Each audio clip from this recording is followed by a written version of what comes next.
Buenas tardes, agradezco muchísimo la presencia de ustedes y la enorme oportunidad que nos brindan de poder establecer una comunicación con ustedes en estos momentos en que estamos todos encerrados y así un poquitito aprovechar el tiempo. Eh, yo creo que es una instancia muy positiva la que estamos aprovechando en este momento y siempre yo me preguntaba cuándo íbamos a tener la oportunidad de poder compartir con ustedes algunas inquietudes que tengo como radiólogo y en relación con ustedes, con los clínicos, que son en definitiva quienes requieren de nosotros los exámenes. Y este tema específico, el de las fracturas radiculares, es un tema sumamente delicado, muy complejo y que muchas veces me toca recibir llamados telefónicos de colegas que me dicen: Andrés, tú me estás diagnosticando aquí una fractura radicular, pero yo no la veo. Y la explicación por qué no se ve viene ahora. De eso se trata lo que vamos a conversar ahora. Un poco contarles dónde yo trabajo, que es en Clínica Las Condes, como jefe del Departamento de Radiología Dentomaxilofacial y a su vez en IMAX Kennedy, a cargo también de ese centro. Tengo el privilegio de trabajar en ambos lugares.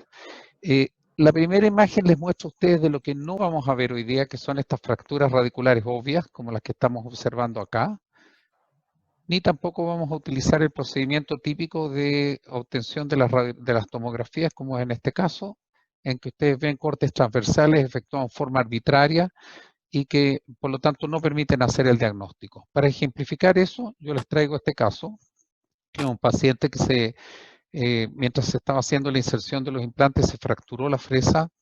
El colega parece que no se dio cuenta que se fracturó la fresa, por lo menos eso dijo, y después realizó de todas maneras la inserción de los implantes. Este paciente fue para la urgencia con un dolor increíble. Entonces se le tomaron estas radiografías retroalveolares y luego se efectuó una tomografía CONBIM. Y ustedes pueden ver aquí en estos cortes CONBIM, que son hechos efectuados a medio milímetro uno con respecto al otro, que no es posible observar con detalle, por ejemplo, la fresa. Aquí vemos solo parte de la fresa, aquí otra parte de la fresa. Y el implante. No se puede hacer un diagnóstico porque los cortes no están realizados en el sentido mismo, en el eje mayor de cada una de estas estructuras. Y aquí yo les muestro con este ejemplo cómo se hace para poder orientarlo.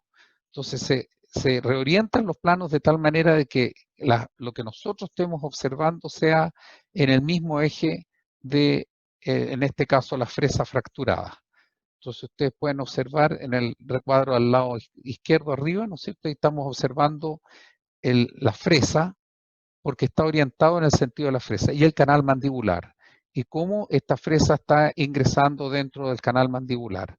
Entonces es fundamental hacer la reorientación de los planos para poder obtener lo que nos interesa. En el corte axial nosotros podemos ver cómo esta fresa está impactando al implante. Lo que nosotros observamos en las tomografías no es el volumen completo, sino que lo que observamos en nuestras pantallas son los cortes obtenidos a partir de este volumen completo. Entonces, estos cortes son muy importantes la selección. ¿Cómo se hacen? Se hacen absolutamente a mano y se hacen de tal manera que lo que nosotros observemos sea relevante. Les voy a colocar otro ejemplo. Aquí tenemos estos cubos que son exactamente iguales a estos tres cubos y depende de donde hagamos el corte. Nosotros vamos a observar aquí un triángulo, por ejemplo, al hacer el corte en esta zona, o si hacemos el corte más arriba, vamos a ver un hexágono y aquí nuevamente un triángulo. O sea, un mismo objeto, dependiendo de dónde se hagan los cortes, va a tener una representación distinta. Es muy importante tener en cuenta eso. Aquí tenemos nuevamente un mismo objeto que lo estamos cortando de formas distintas y eso va a generar imágenes planas, que son los cortes, que son lo que nosotros observamos en las placas, también distintos. Entonces hay que tener mucho cuidado de cómo se hacen los cortes para que realmente representen la realidad. Todos sabemos que el píxel, que es la unidad más pequeña que forma una imagen radiográfica y también fotográfica, entre más pequeñito es, nosotros vamos a tener una mejor imagen. Aquí ustedes tienen un diente efectuado con píxeles pequeños y con píxeles de mayor tamaño y se ve aquí es casi indistinguible la forma de un molar porque el píxel es muy grande. Lo mismo ocurre con el voxel, que es esta unidad, este pequeño cubito que forma la imagen tomográfica. Entonces, aquí les muestro un ejemplo, ¿no es cierto?, en que este mismo autito está representado en voxeles grandes, de 1 milímetro de espesor cada uno de ellos, y luego vamos reduciéndolos de tamaño hasta llegar a un tamaño mucho menor, y eso logra una resolución más alta. Es por eso que nosotros necesitamos utilizar en general para el estudio de las fracturas y muchas otras áreas necesitamos utilizar la mayor resolución posible.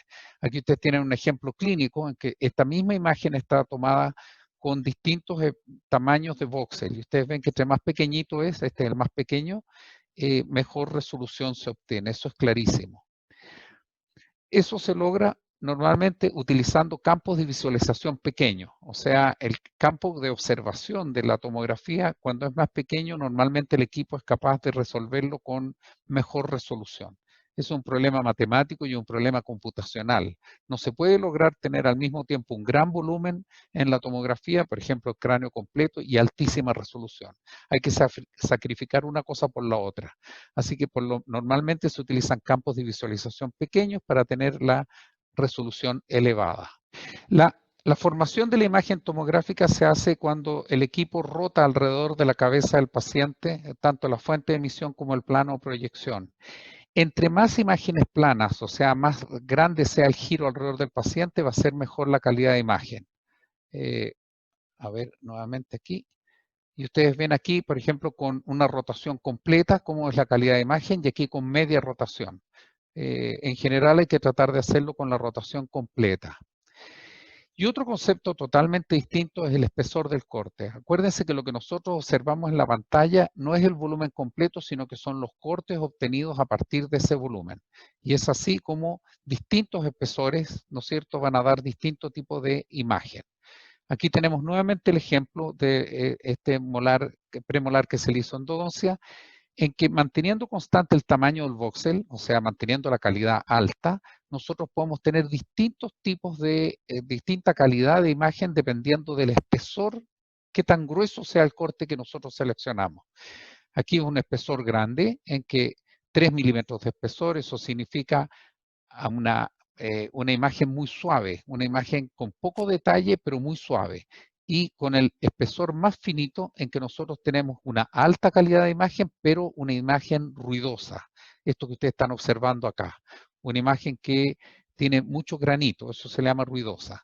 Entonces hay que hacer un compromiso entre las dos situaciones. En general, nosotros utilizamos desde 0.5 a 1 milímetro de espesor, de tal manera de obtener lo mejor de ambos mundos. Pero en el caso de las fracturas radiculares se expresan normalmente mucho mejor cuando utilizamos cortes muy finitos. Entre más finitos, mejor se observan. Y aquí yo les voy a poner un ejemplo de eso. Aquí tenemos un corte axial de un molar, ¿no es cierto?, en que este corte tiene un espesor de 2 milímetros de espesor. Y por favor, aquí hay una fractura mesiodistal. Obsérvenla y van a ir viendo cómo se cambia esta fractura en la medida que nosotros vamos cambiando el espesor del corte. Ahí ustedes ven a 1 milímetro de espesor, a medio milímetro de espesor, a 125. Y ustedes pueden observar ahí la fractura en sentido mesiodistal. Nuevamente vamos a ir engrosando el corte hasta 2 milímetros, prácticamente desaparece esta fractura. Aquí seguimos el ejercicio a 0.125. Espero que ustedes puedan verla. Por lo menos en mi pantalla se ve claramente la fractura, aunque muy finita, en sentido mesiodistal. Por lo tanto, siempre va a ser preferible utilizar un corte fino para lograr visualizar de mejor forma las fracturas. Aunque eso signifique que la imagen esté un poco más áspera, un poquitito más granujenta. Básicamente, ¿cuáles son las limitaciones que tiene la tomografía con BIM en el diagnóstico de las fracturas radiculares complejas? Una es la superposición de artefactos de imagen y la otra es la dificultad o imposibilidad de visualizar las fracturas incompletas. Ya vamos a ver en detalle cada uno de esos dos aspectos. Un ejemplo, este es un caso de un paciente que se le tomaron una tomografía para hacer inserción de implantes y al hacer el estudio llamó la atención que existe un engrosamiento del espacio periodontal pararadicular por distal de la raíz palatina, ¿no es cierto?, de pieza 5. Acá está, ustedes pueden ver el engrosamiento del espacio periodontal acá. A diferencia de esta, la raíz vestibular no tiene engrosamiento. Eso es muy llamativo y por lo tanto tenemos que investigarlo. Y al investigarlo se hizo evidente la presencia de una fractura radicular que la pueden ver en los cortes axiales, ahí donde está la flechita, que es la responsable de este engrosamiento. Pero ¿cómo sabemos que esto es una fractura y que no es un artefacto? Aquí está el ejemplo. En este caso, en esta pieza, en el molar posterior, tenemos un relleno endodóntico que está generando múltiples artefactos, que son estas líneas que parecen rayitos de sol, que salen en distintas direcciones. Una diferencia importante entre una fractura y estos rayitos de sol, que son los artefactos, es que estos artefactos nacen desde el objeto radiopaco y pasan a través del espacio periodontal y se extienden más allá del campo de la pieza dentaria. Y eso quiere decir que es un artefacto. A diferencia de la fractura ustedes la ven una línea también radiolúcida, pero solamente se extiende desde el conducto hasta el espacio periodontal. Y así es una forma de distinguir en la presencia de artefactos con la presencia de fracturas. Pero no siempre se pueden observar las fracturas a pesar de eso. Vamos a seguir ejemplificando. En este caso, un paciente que presenta bastante dolor, tiene reabsorción vertical en mesial y distal, relleno endodóntico con rebalse en apical y una pequeña lesión periapical en la raíz palatina, en la raíz distal. Y al efectuar la tomografía COMBIM, ustedes tienen aquí los cortes transversales, los cortes sagitales separando cada uno de los conductos. Se observa la reabsorción vertical aquí en distal. Y en los cortes axiales, ustedes pueden ver en la corona, se ve un rasgo de fractura en sentido mesiodistal y también a nivel radicular, extremadamente finito, pero ahí está, y un signo radiográfico muy importante que es esta sombra radiolúcida que se observa por mesial y por distal de la raíz, asociada al rasgo de fractura. Esta sombra es clave absolutamente para el diagnóstico y tiene el nombre de defecto óseo vertical tuneliforme.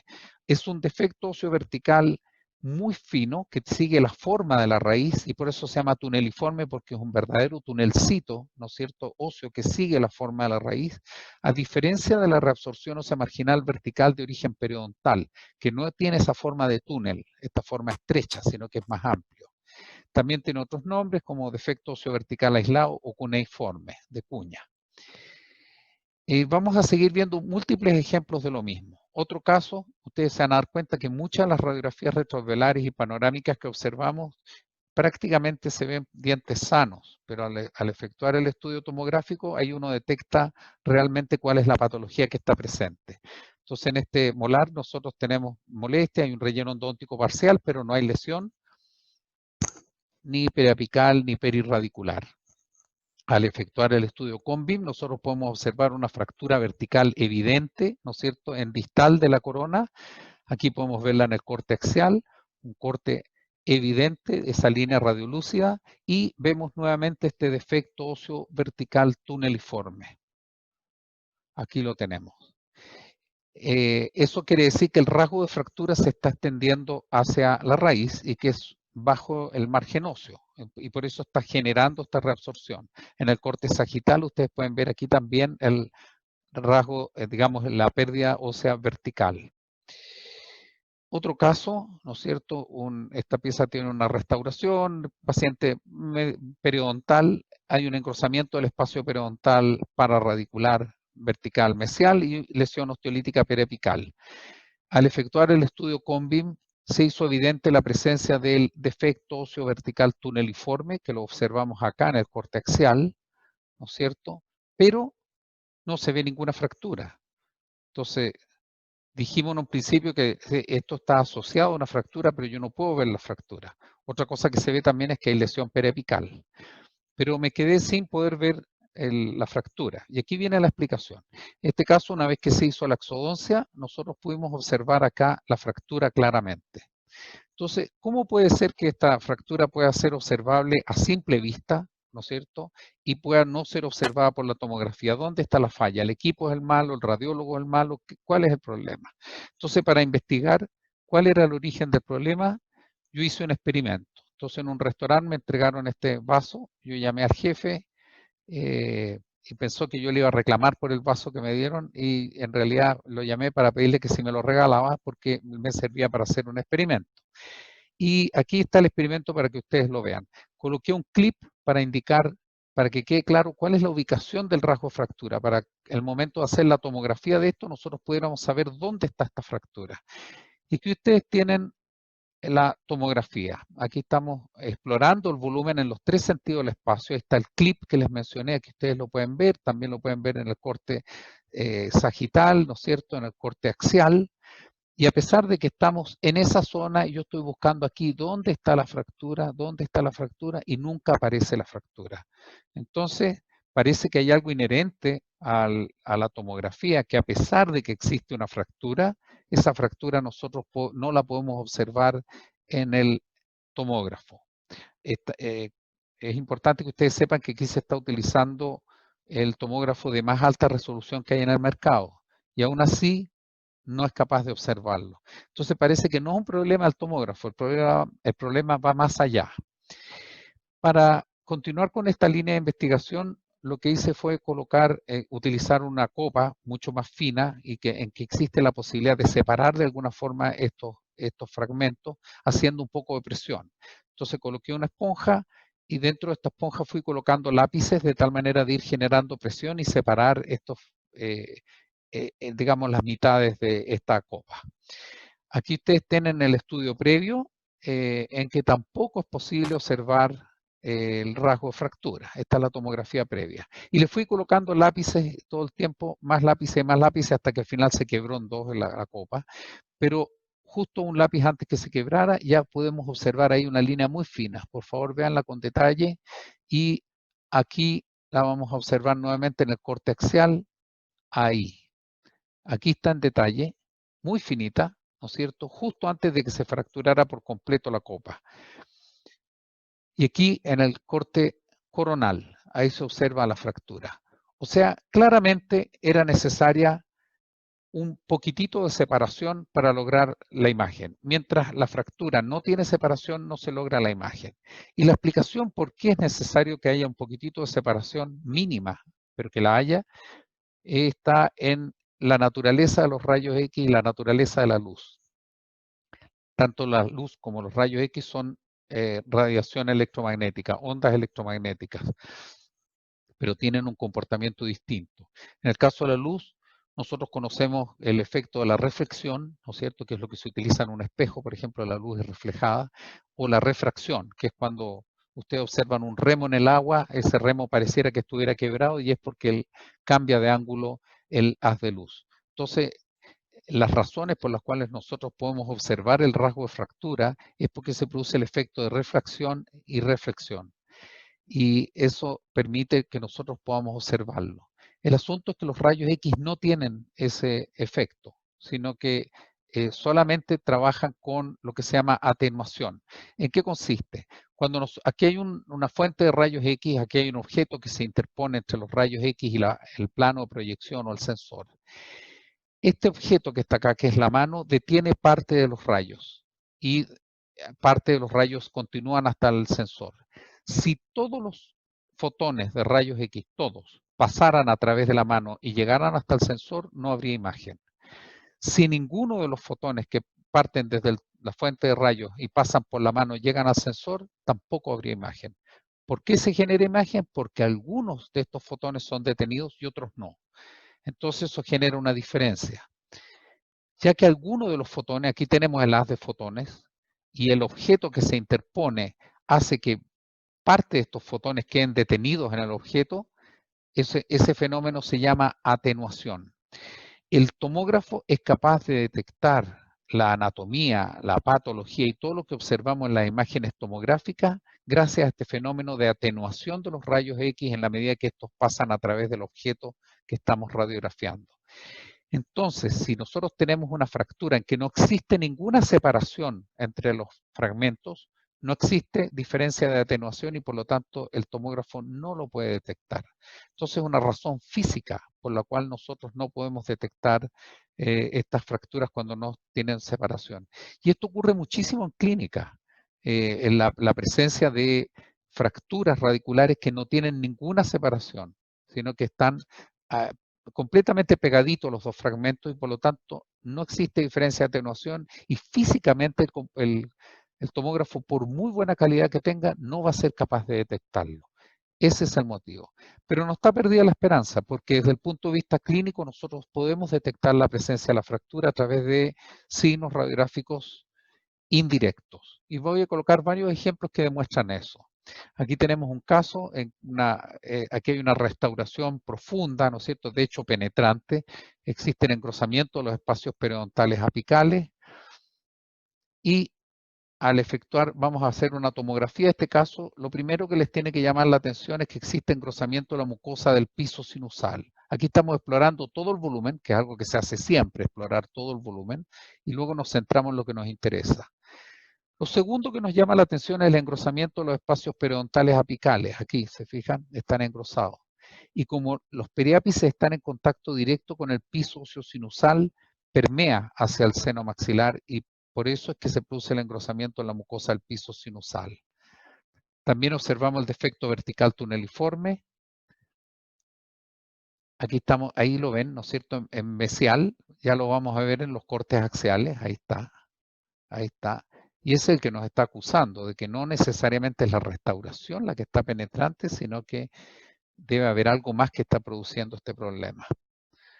Vamos a seguir explorándolo. Vamos a ir al corte axial. Aquí ustedes ven cada una de las raíces y el engrosamiento del espacio periodontal y pequeñas discontinuidades de la cortical ósea del piso sinusal que hacen que esto permee hacia el seno maxilar. Y el corte que es más decidor es el corte axial, en que ustedes pueden ver aquí un pequeño defecto óseo vertical tuneliforme. Ese defecto no tiene nada que hacer ahí si no hay una fractura asociada a él. Por lo tanto, aunque nosotros no seamos capaces de observar la fractura propiamente tal, podemos diagnosticar la presencia de la fractura en forma indirecta. Ahí está, defecto óseo vertical tuneliforme. Ahora, con mucha buena voluntad, ustedes pueden observar aquí el rasgo de fractura. Es muy finito, ahí está. Pero ya sea que lo veamos o que no lo veamos, desde el punto de vista del diagnóstico es bastante similar, o sea, es patognomónico. La presencia de este defecto óseo vertical tuneliforme clarísimo, vertical, estrecho en un paciente que no es periodontal, no hay duda alguna de que ahí hay una fractura. Y la experiencia lo demuestra. Normalmente yo trato de pedirle a los clínicos las piezas dentarias estas y a veces lo logro y le tomo imágenes y así lo puedo ir corroborando. Aquí tenemos otro caso, este es un paciente que llegó a internarse, está hospitalizada por un flegmón de piso-boca con un compromiso severo del estado general, el flegmón submandibular del lado derecho. Y en la radiografía panorámica es bastante inocente, se ve una reabsorción radicular interna en este canino y se ve un molar incluido acá, pero no parece que alguno de ellos fuera el responsable. Entonces se le hizo un combing. Aquí ustedes tienen la placa radiográfica, pero vamos a hacer la exploración del combing para entender mejor qué es lo que está ocurriendo. Ustedes ven aquí la reabsorción interna, ¿no es cierto? Aquí está la reabsorción interna al canino. Luego estamos explorando todo el volumen porque es un protocolo que se hace siempre, explorar todo el volumen. Siempre puede haber una sorpresa por ahí. Estamos viendo el molar incluido, ¿no es cierto?, con su relación con el canal mandibular, pero no tiene nada. Donde sí hay problemas es aquí en el segundo molar, donde hay engrosamiento de los espacios periodontales apicales. Engrosamiento de los espacios periodontales apicales, incluso fistulización hacia el piso boca. Estas pequeñas discontinuidades de la tabla ósea lingual es fistulización, aquí están, esas pequeñas discontinuidades. Son sutiles, son pequeñas, pero son lo suficiente para llevar a un paciente al hospital. Aquí ustedes ven los cortes sagitales, ¿no es cierto? Y yendo hacia el plano lingual, ustedes pueden observar la fistulización. Aquí está, eso que está ahí. En general, las raíces de los molares inferiores siempre están muy próximas a la tabla ósea lingual y por lo tanto, las lesiones en esta zona normalmente fistulizan hacia el piso boca, lo cual es muy peligroso porque lo hacen bajo la línea miloyoide y por lo tanto esto invade, digamos, el proceso infeccioso invade los espacios anatómicos submandibulares, muy riesgoso. Aquí esto mismo estamos observando los cortes axiales, esto es a nivel apical, también se ven ahí las microfistulizaciones. Vamos viajando en el plano axial hacia la corona, desde apical hacia la corona. Y nos vamos a detener en la corona. ahí, a ver, ahí, eso es, ahí. Y ahí ustedes pueden ver esa línea fina, es el rasgo de fractura, en sentido mesio-distal, ahí está la fractura. Pues esta pequeña fractura coronaria que se extiende hacia la raíz y que es penetrante hacia la cámara pulpar, que es apenas perceptible en el estudio tomográfico y con mucho detalle hay que estudiarlo, es responsable de llevar en este caso a la paciente al hospital. Así de grave es la situación.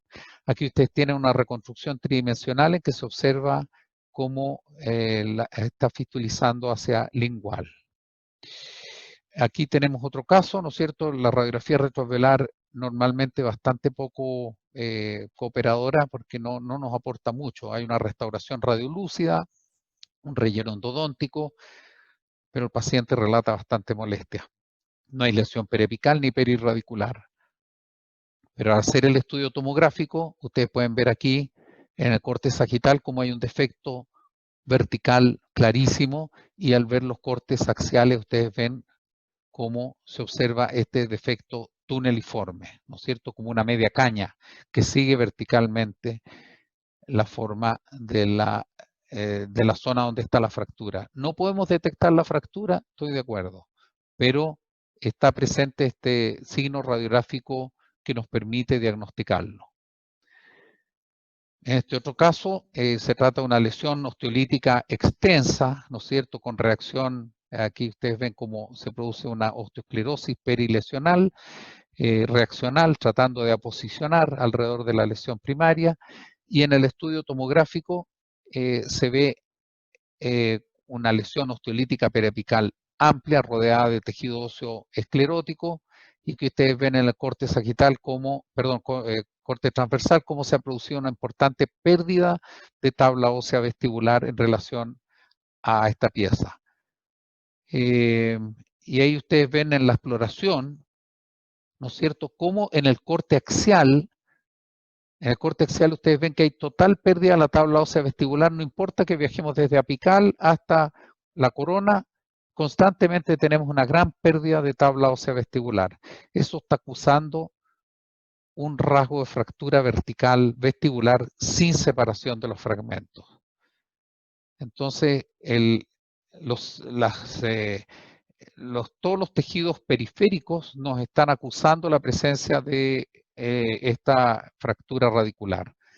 En este otro caso, en la tomografía, el paciente relataba molestias en la pieza 2.7 y en el corte axial se observa en la corona una pequeña línea radiolúcida que corresponde a un rasgo de fractura coronario vertical posterior hacia distal y el defecto óseo vertical tuneliforme. Ya vamos a verlo con mayor detalle.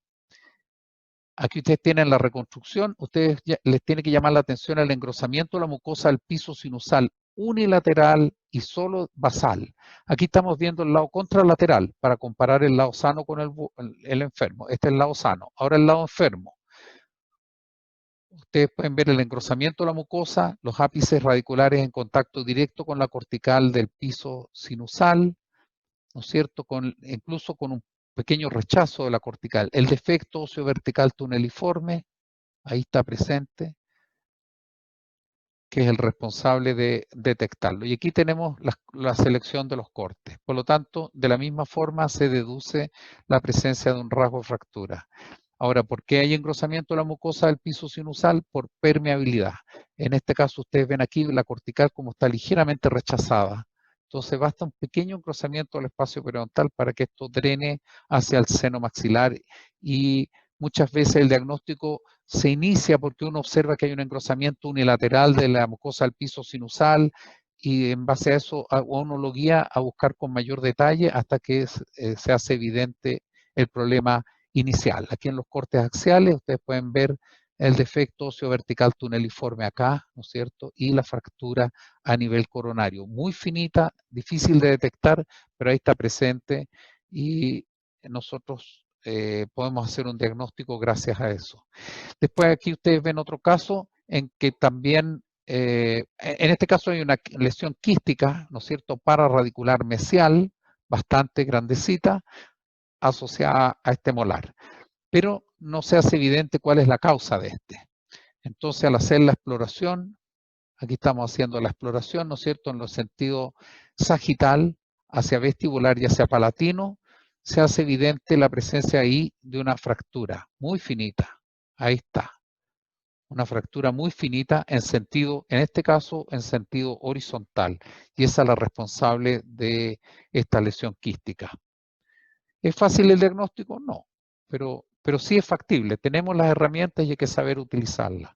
En este caso, una pérdida ósea vertical muy importante. El paciente tenía un absceso y vamos explorando el volumen, ¿no es cierto?, en los 3 sentidos del espacio y se ve una pérdida de la tabla ósea vestibular en relación a la raíz mesial. Esta es la raíz mesial. Observen en el corte axial cómo se produce esta pérdida. Ahí, esa pérdida, ¿no es cierto? Esa pérdida tiene solo una causa, fractura radicular vertical asociada a esa raíz sin separación de los fragmentos. Ahí ustedes tienen en detalle el corte axial y el corte sagital en la tabla ósea vestibular. Vamos a ver otro ejemplo. En este caso es un paciente que se le hizo exodoncia de este molar para hacer inserción de implantes. Entonces lo que ustedes ven arriba es la radiografía previa en que por fractura hubo que retirar, hacer la exodoncia de esta pieza y a los meses después tomamos una nueva radiografía y una tomografía para ver cómo está el huesito en esta zona para hacer la inserción de implantes. Al hacer la tomografía se ve esta zona como tejido óseo de menor densidad, ¿no es cierto?, que es propio cicatricial, pero llama la atención que el molar posterior tiene un engrosamiento muy marcado del espacio periodontal apical. Aquí es voz de alarma, quiere decir que no solo estamos solucionando el problema del implante, sino que tenemos que centrarnos en que este molar tiene algún problema. En general no es bueno hacer inserción de implantes cerca de una pieza dentaria que tiene problemas infecciosos, porque puede, digamos, empeora el pronóstico del implante. Haciendo exploración en el sentido vertical, ¿no es cierto?, en los cortes axiales, podemos ver que ahí existe una fistulización hacia la tabla ósea lingual. Vamos a ver los cortes transversales. En los cortes transversales se vuelve a observar la fistulización, el engrosamiento del espacio periodontal apical y la fistulización. ¿Y por qué no se producen lesiones periapicales de gran tamaño en estos casos? Desde el momento que logra fistulizar, ya sea hacia el seno maxilar o hacia lingual o hacia vestibular, o encuentra una vía de fistulización, en general las lesiones en promedio no crecen tanto de tamaño. Estas crecen normalmente cuando no encuentran una salida y empieza a producirse presión dentro digamos, de la lesión y eso empieza a producir osteolisis alrededor de la lesión. Pero cuando encuentra este volcán, encuentra una salida, bueno, desde ese momento va a enfriarse un poco el proceso clínico y probablemente no tenga lesiones que sean detectables en las radiografías retroalveolares o panorámicas, pero la tomografía de alta resolución sí se pueden detectar, como es en este caso. Ahí ustedes tienen cómo se entrega la placa, ¿no es cierto? Y se indica con flechitas tanto la fractura a nivel coronario, donde es evidente. Después en la parte radicular no es evidente, pero sí se sabe que está por los signos indirectos que ya hemos analizado. Aquí está el caso completo. Normalmente en las tomografías se acompañan con la radiografía retroalveolar. Incluso al paciente no se le cobra la radiografía retroalveolar, se incluye porque nos ayuda mucho, realmente es una ayuda. Quiero hacer un pequeño break dentro de la presentación y si la tecnología me permite, me gustaría compartir con ustedes, hacerles una consulta. En el fondo quiero consultarles cuál podría ser para ustedes interesante como próxima charla. La idea nuestra es hacerla mientras estemos en cuarentena todos los viernes. A ver. Yo la tengo lista ¿La tienes? para Ya, ya. activarla, ¿sí? Cuando tú me Entonces, digas. tenemos una propuesta de tres temas, pero estamos completamente abiertos a los temas que a ustedes les interese. Y si es así, por favor, en el chat, comenten los temas adicionales, los que vamos a consultar ahora. ¿Puedes echar a correr la consulta, John? Porque aquí está. Que los temas que podemos presentarles en la próxima reunión son tomografía Combin de ATM, también la radiografía panorámica, analizarla y sacar lo máximo de ella. Todos creemos que sabemos verla, pero no necesariamente es así. Y y lo otro es un taller de uso y descarga del visualizador. O sea, cómo les llega a ustedes, cómo pueden descargarlo, cómo pueden abrirlo, cómo pueden manejarlo y sacar lo mejor de él. Esas son las propuestas para el próximo viernes y yo me voy a tener a lo que ustedes prefieran. Entonces va a ser muy interesante la opinión que ustedes tengan. Eso independientemente del hecho de que ustedes pueden pedirnos temas a través del chat. Joan los va a recoger esos temas y después yo los puedo preparar y llevárselos a ustedes. Ya tengo una gran cantidad de votos. Mira qué bien. Sí. Qué bien. Bueno, sí. Mientras estamos en voto, yo me gustaría interrumpirte para hacerte un par de preguntas que te hicieron durante la primera parte. ¿Ya? Que están bien interesantes. El doctor Rodrigo Gil preguntó, ¿cuál es el corte más fino que otorga este CBCT usando voxel pequeño? ¿01? Perdón, ¿cómo fue la pregunta? ¿Cómo es? ¿Cuál es el corte más fino que otorga el combin que estaba mostrando del tomógrafo que usamos? A ver, el corte más fino que se puede hacer es de un voxel de espesor. ¿Se acuerdan que el voxel es esa pequeña unidad cúbica que genera la imagen tomográfica? Bueno, no puede haber un corte que tenga un espesor menor a un voxel. Por lo tanto, si el voxel del equipo, el más pequeño, es 125 micrones, quiere decir que el corte más fino que podemos hacer es 125 milímetros. Generalmente es lo que podemos hacer nosotros. Eso es extremadamente fino. Hay muchos equipos que dicen tener voxel menor, pero es falso. Joan, estoy bloqueado de poder compartir la pantalla. Porque estoy en... Ya, ok. Voy a finalizar la votación para que puedas... Ya, y la otra pregunta... sí, ahora, primero quiero mostrar... en general, respondiendo al doctor Rodrigo Gil, también otra cosa importante es es importante que ustedes sepan que nosotros estamos normalmente utilizando entre 0.5 y 1 milímetro de espesor para la exploración general, pero cuando nosotros consideramos que se requiere utilizar un espesor menor, sin que ustedes nos digan, nosotros vamos a ir de inmediato a este espesor menor para ver si logramos con eso obtener digamos, un diagnóstico. Así que estamos jugando con eso. Estamos todo el tiempo estamos jugando con la mejor calidad de imagen y la mejor capacidad diagnóstica. Eso es importante que ustedes lo sepan. No es que tengamos algo rígido y que estemos utilizando siempre esa medida.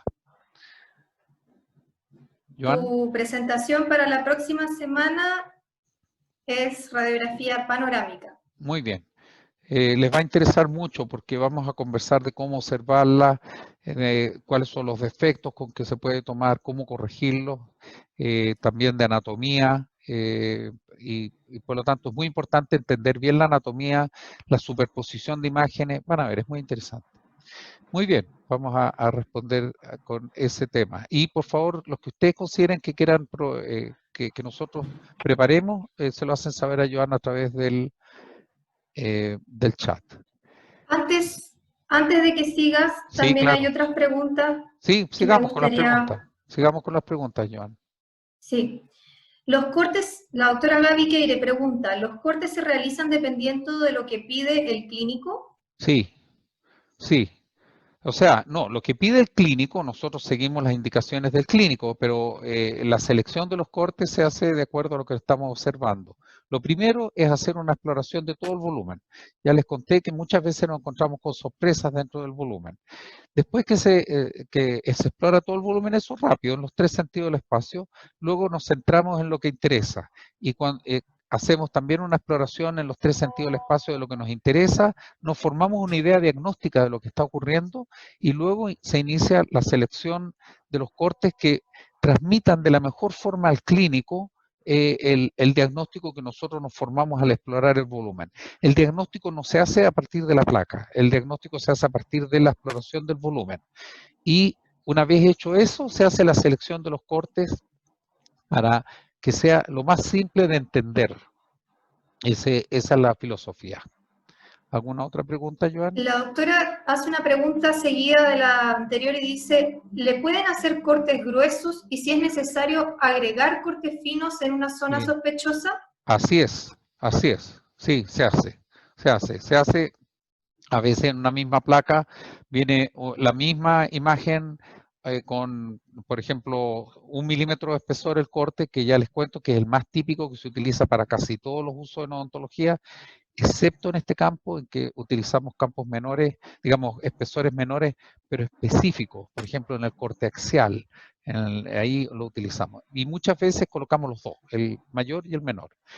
Después cuando hagamos el taller este de utilización del viewer, ustedes van a ver que ustedes mismos pueden cambiarlo. O sea, y es muy fácil. Ustedes están observando un determinado corte y en un instante ustedes pueden transformar ese corte en un corte de un voxel de espesor, o sea, de 125 micrones o mayor, como ustedes quieran. Entonces ustedes pueden observar si hubo cambio o no hubo cambio. Eso cuando veamos el taller. Hay otra pregunta del doctor Rodrigo Gil y dice, si hay una fractura radicular parcial en un molar superior antral con vitalidad pulpar, ¿se puede manifestar con engrosamiento de la mucosa sinusal? Sumamente interesante la pregunta. Muchas gracias, Rodrigo. Una cosa que a través del tiempo me he ido formando la convicción, digamos, y se hace evidente, tanto desde el punto de vista clínico como desde el punto de vista radiográfico, es que esta clasificación que nosotros aprendimos, bueno, hace 40 y tantos años en la escuela dental, en que las piezas dentarias primero tenían pulpitis, algún grado de pulpitis, luego venía la necrosis pulpar y luego venía, a partir de eso, venía la lesión periapical. En realidad, estos entes que eran como separados y que había una barrera entre cada uno de ellos de pasar de una etapa a la otra, en realidad se traslapan absolutamente. O sea, una pieza dentaria puede estar parcialmente vital, incluso puede estar hipervital el paciente, uno le coloca un chorrito de aire o de agua y el paciente salta de dolor, pero eso está combinado con que en ciertas áreas hay necrosis, en que ya existe una lesión periapical, quizás no observable en la radiografía retrovelar, pero sí observable en la tomografía, y sí ya hay reacción de los tejidos vecinos, por ejemplo, la mucosa del piso sinusal. La mucosa del piso sinusal es un espejo clarísimo de qué es lo que está ocurriendo en los periápices de las piezas antrales, de las piezas que tienen sus ápices en contacto directo con la cortical, o sea, el piso sinusal. Yo les diría que otro tema que se me olvidó plantearles en esta votación es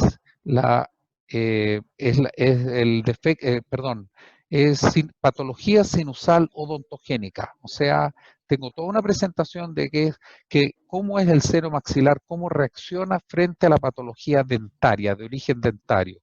Y es enorme la conexión que hay entre las ápices de las piezas dentarias antrales y el seno maxilar. Así que la respuesta en buenas cuentas es sí, puede estar presente. No, no es excluyente, no existe esta barrera entre cada una de estas etapas que aprendimos hace ya varios años, por lo menos yo hace muchos años. Gracias. ¿Alguna otra pregunta, Joan? Esas preguntas por ahora. Muy bien. Entonces vamos a seguir. Aquí tenemos otro caso en que la radiografía retrovelar es bastante inocente. Hay un poco de reabsorción vertical acá, ¿no es cierto? El paciente generalmente es con molestia. A ver, vamos a ver acá. Y en este caso, ustedes pueden ver, aquí vemos este caso muy sutil, engrosamiento de los espacios periodontales apicales, un engrosamiento severo. Vamos a volver a la retroalveolar, no se ve nada, ¿no es cierto? Pero en la tomografía vemos el engrosamiento severo de los espacios periodontales apicales, ¿no es cierto? Aquí en el corte coronal, ustedes ven cómo no solo está rechazada la cortical, sino que hay pequeñas discontinuidades. Ahora, esas pequeñas discontinuidades son macroscópicas, pero a veces no es necesario que sean macroscópicas, se produce por filtración, por permeabilidad. Y el engrosamiento de la mucosa del piso sinusal, acá ustedes la ven. Pero si ustedes observan el resto del seno maxilar, no hay engrosamiento de la mucosa. Y cuando el engrosamiento es de origen otorrino, el paciente tiene un problema respiratorio, ¿no es cierto? Tiene una sinusitis, tiene una inflamación de la mucosa de origen respiratorio, va a tener engrosamiento de toda la mucosa, pero no solo de la basal. Así que el hecho de que solo la basal esté comprometida es una alarma que se nos tiene que encender. Y si además eso es unilateral, más alarma se nos tiene que encender. Aquí tenemos de ese caso que les acabo de mostrar, ¿no es cierto? En el corte axial coronal, ustedes pueden ver el rasgo de fractura muy finito Eso quiere decir que existe un ligero grado de separación de los fragmentos. Acuérdense que si no existe esa separación, no la vamos a ver, pero sí vamos a observar el defecto óseo vertical tuneliforme, ¿no es cierto? Aquí es pequeñito, pero ahí está presente. Ven ustedes el espesor del espacio periodontal, lo vamos siguiendo, y aquí, como en un punto, puntualmente se produce un gran ensanchamiento. Eso es el defecto óseo vertical tuneliforme. Y aquí ustedes tienen el caso clínico. El colega clínico fue muy amable y me pasó la imagen obtenida con la cámara intraoral, en que ustedes pueden observar el rasgo de fractura. Entonces aquí se comprueba lo que estábamos observando desde el punto de vista radiográfico.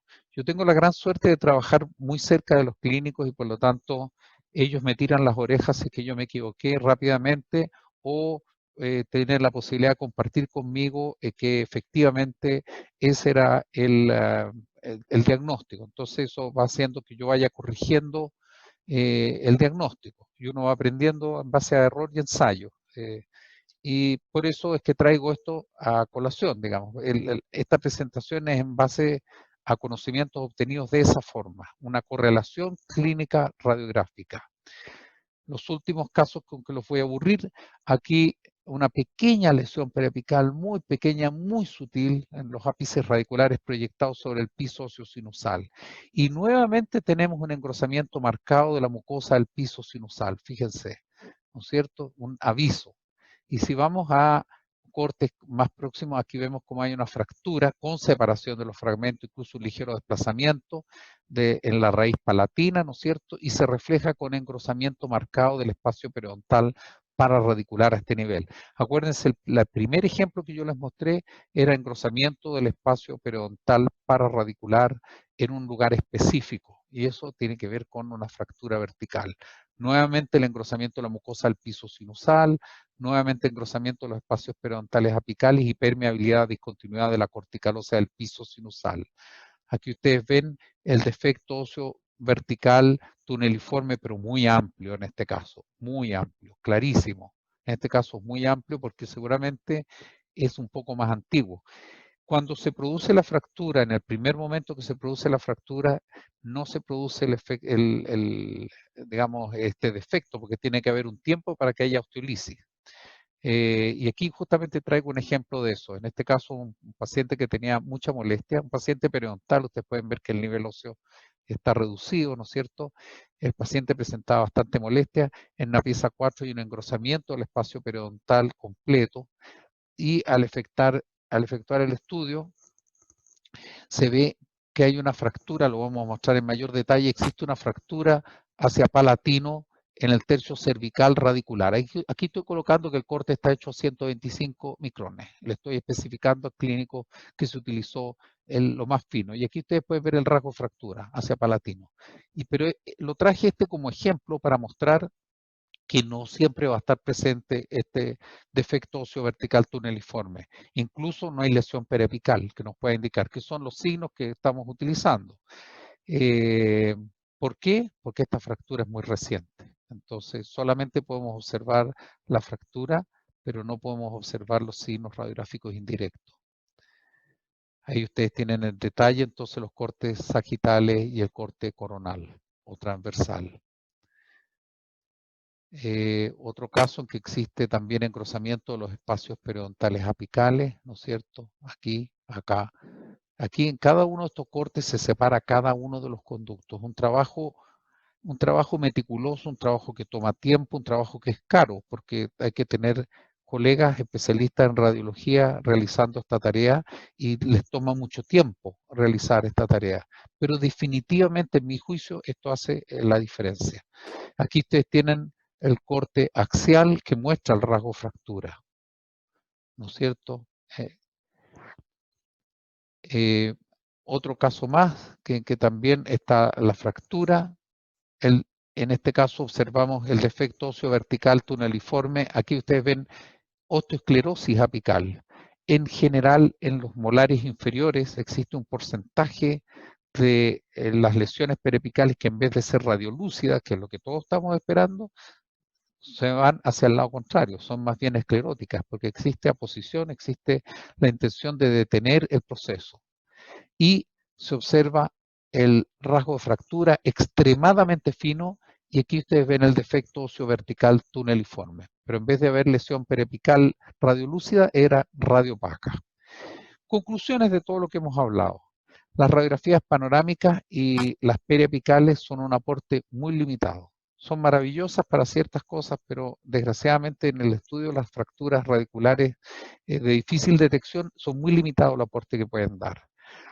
Las lesiones óseas tampoco son detectables en estas radiografías. Muchas veces no son detectables, incluso aunque haya lesión periapical. El aporte de la clínica no siempre es concluyente. El aporte de la clínica es muy variable. A veces es muy ruidosa en la clínica, el paciente tiene un tremendo dolor, o a veces no tiene tanto, o la historia es de un dolor intermitente, pero no siempre es concluyente. Es un aporte. Es muy importante tener los antecedentes clínicos. Se agradece hasta el alma el contar con los antecedentes clínicos, la historia clínica, a lo mejor una llamada telefónica. Andrés, mira, esto empezó hace un mes atrás, que el paciente sintió que cuando mordió esto, después nunca más tuvo molestia, pero ahora empezaron a aparecer molestias y son de este tipo y con los cambios térmicos. Eso va a ayudar enormemente. Entonces, a pesar de lo anterior, el aporte de antecedentes clínicos es de gran ayuda para el radiólogo y por lo tanto para el propio tratante. Cuando ustedes me ayudan a mí, se están ayudando ustedes, porque favorece el diagnóstico. Siempre las tomografías tienen que ser de la más alta resolución disponible. Por lo tanto, campo de visualización pequeño y un equipo de alta calidad. Y por supuesto, manejado por personas que les sepan sacar lo máximo a ese equipo. Después se hace la exploración dinámica del volumen, ¿no es cierto? Primero en su totalidad y luego en el área que nos interesa. Y se puede modificar el espesor del corte como una herramienta que nos ayude a detectar de mejor forma la presencia de fracturas. En ocasiones no es posible visualizar las fracturas, y ustedes ya saben porque hay un problema inherente a los rayos X en comparación a la luz, que hace el comportamiento de los rayos X distinto, los principios por los cuales se forma la imagen tomográfica son distintos a la observación directa y por lo tanto esa es la razón por la cual nosotros podemos no visualizar estas fracturas. Y en esos casos lo que hacemos es utilizar los signos radiográficos sutiles en las estructuras vecinas, ¿no es cierto? El defecto óseo vertical tuneliforme, las lesiones perirradiculares o periapicales que pueden ser escleróticas o radiolúcidas, el compromiso sinusal, la fistulización, ya sea vestibular o lingual, muy peligrosa la que es lingual. Y por la presencia de artefactos, siempre es mejor efectuar tomografía con BIM antes de que se hagan rellenos endodónticos o espigas. O sea, si un colega endodoncista o rehabilitador o dentista general está realizando un tratamiento y piensa en algún momento y tiene dudas, es preferible que se haga el diagnóstico tomográfico antes de hacer los rellenos endodónticos o las espigas. Por supuesto que vamos a poder hacerlo con posterioridad, sí, pero tenemos un poco más de dificultad en obtener imágenes de buena calidad y por lo tanto se dificulta un poco más el diagnóstico. Para quienes no lo han visto, aquí estoy yo aterrizando un 737 en un Boeing. Este es un simulador profesional con un capitán a bordo, me está ayudando.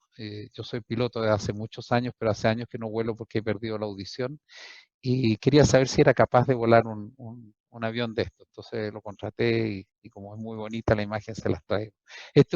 En esta cabina se trabaja en cooperación, el radiólogo y el clínico, y entre los dos obtenemos el resultado. Es muy importante la colaboración, el trabajar en conjunto. Por lo tanto, y yo tengo la suerte de trabajar en conjunto y sé lo que eso significa y los invito siempre a tener gran contacto conmigo. Dudar de los diagnósticos, aunque lo tengan ahí escrito, llamarme, decirme que ustedes opinan algo distinto y se va a generar una discusión. Tenemos medios de electrónico en que yo puedo entrar en la pantalla de ustedes o ustedes en la mía de tal manera de poder analizar los casos. Entonces aprovechen por favor esa facilidad. Les agradezco mucho la paciencia. A ver si hay más consultas, Joan. Muchas gracias. No dejes de compartir tu pantalla por si tienes que volver atrás. Muy bien. Nos gustaría saber si tienen preguntas para poder leerlas. Estoy leyendo las preguntas a través de Zoom y también para los que están a través de YouTube en vivo. Estoy en las dos cuentas leyendo.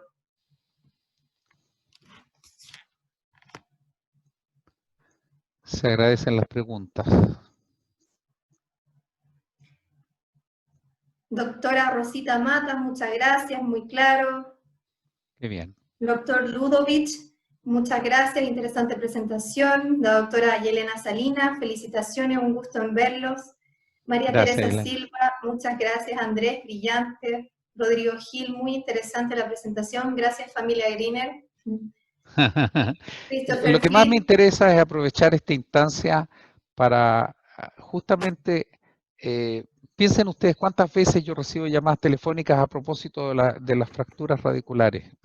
Andrés, no la veo, está bien, yo no quiero que no lleguen esas llamadas telefónicas, pero esa larga explicación preferí hacerla más, más estructurada, y aquí la tienen. Esto va a quedar subido al YouTube y por lo tanto va a quedar disponible para quien lo quiera. Así que si alguien lo quiere repasar o si quieren compartirlo con algún otro colega, va a estar disponible en YouTube. Cada una de estas charlas van a quedar disponibles. Así que yo me siento muy orgulloso de poder compartir con ustedes la experiencia. Una de las pocas cosas que se ganan con la edad es experiencia. Entonces quiero compartirlo con ustedes. Todavía más felicitaciones de muchos doctores también en el YouTube Live. Te están saludando a la doctora Kurt y agradeciéndote. Aprovecho de avisar que nosotros estamos enviando los links de invitación a las presentaciones por mail en una foto. ¿Y por qué en una foto? Porque si enviamos un link de forma masiva, YouTube nos notifica como spam. Así que por favor, para los que han preguntado, porque mucha gente se confundió y pensó que no habíamos enviado el link, está en la foto adjunta en el mail. Todavía muchos más agradecimientos, muchos doctores, así que muchas gracias por estar hoy día con nosotros. Perfecto. ¿No hay más consultas, Joan? No hay más preguntas por ahora. Muy bien, quiere decir que quedó claro. Si Eso me he es bueno. saltado alguna pregunta, por favor, vuelvan a hacerla para poder encontrarla. La doctora Yumiko Tsukame dice, ¿es posible ver la charla anterior? Sí, absolutamente. Y la charla anterior va a ser interesante para la doctora porque se refiere a tomografía CONBIM en niños. Y va a estar junto con esta en un canal de YouTube. Yo les voy a hacer llegar a través del mail la conexión del canal nuestro en YouTube. Y en ese se van a ir subiendo todas las charlas que vayamos haciendo, así que va a haber todo el material, lo pueden revisar en el momento que quieran. Tampoco hay problema que se utilice con fines de enseñanza, no hay ningún problema, el uso que ustedes quieran darle, no hay ningún problema.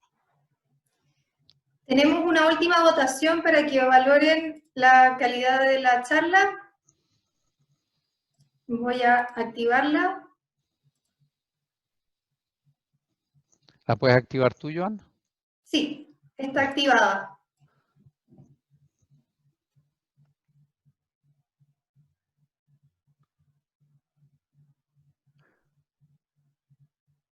Ahí está activa. Sí, está activa, me Parece que están dice, llegando los resultados. parece que dice enviar, ¿no? Ya, está recibiendo los resultados. Son puras flores. Ya, gracias. Se ve que mi hija me quiere. Ya. Muchas gracias. Bueno, nuevamente muchas gracias a todos ustedes. Y nos vemos el próximo viernes, si es que estamos encerrados. Parece que ya se dijo que vamos a estar encerrados hasta el próximo viernes. Ahí vamos a hablar de radiografía panorámica y vamos a conversar, vamos a también planificar cuál es la siguiente. Y así. Muchas gracias nuevamente.